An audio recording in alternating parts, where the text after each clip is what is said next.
এজন ৰজাৰ হাতীবোৰৰ ভিতৰত এটা হাতী বৰ প্ৰিয় আছিল। ই বৰ শক্তিশালী, যুদ্ধত পাৰ্গত আৰু বাধ্য আছিল। পানী খাবলৈ যাওঁতে সেই হাতীটো এদিন বোকাত পৰিল। হাতীটোৰ ঠেংকেইখন বোকাত লাগি ধৰিলে।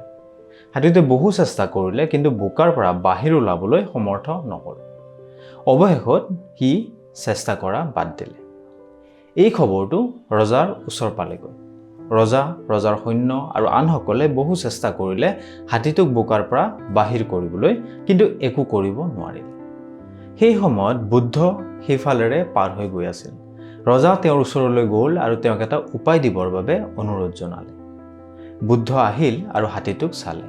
তেওঁ ৰজাক ক'লে, হাতীটোৰ চাৰিওফালে যুদ্ধৰ সময়ত বজোৱা দবা ডাঙৰ ডাঙৰকৈ বজাওক। তেনেদৰেই যুদ্ধৰ সময়ত বজোৱা দবা ডাঙৰ ডাঙৰকৈ বজোৱা হ'ল। সেই মাত শুনাৰ লগে লগে হাতীটোৰ মুখৰ অংগী-ভংগী সলনি হ'ল। হাতীটো বহাৰ পৰা উঠিল আৰু বোকাৰ পৰা বাহিৰ ওলাবলৈ চেষ্টা আৰম্ভ কৰিলে। উৎসাহেৰে এই কাম কৰি হাতীটো অলপ সময়ৰ পিছতে বোকাৰ পৰা জোৰকৈ বাহিৰ ওলাই আহিল। মানুহবোৰ আচৰিত হ'ল আৰু তেওঁলোকে বুদ্ধক সুধিলে, হাতীটো বোকাৰ পৰা বাহিৰ উলিয়াবলৈ আমি ইমান চেষ্টা কৰিলোঁ, কিন্তু নোৱাৰিলোঁ, অথচ ই নিজে নিজে বাহিৰ ওলাই আহিল। ই কেনেদৰে সম্ভৱ?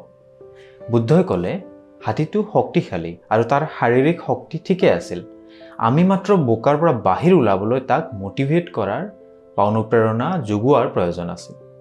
হাতীটোৰ যুদ্ধলৈ যোৱাৰ অভ্যাস আছিল, কিন্তু বোকাত আবদ্ধ হৈ পৰি লৰচৰ কৰিব নোৱাৰি ই নিজৰ ইচ্ছা আৰু মনোবল হেৰুৱাই পেলাইছিল। যুদ্ধৰ দবাৰ মাত শুনি হাতীটোৱে নিজৰ মনৰ বল আৰু উৎসাহ ঘূৰাই পাইছিল।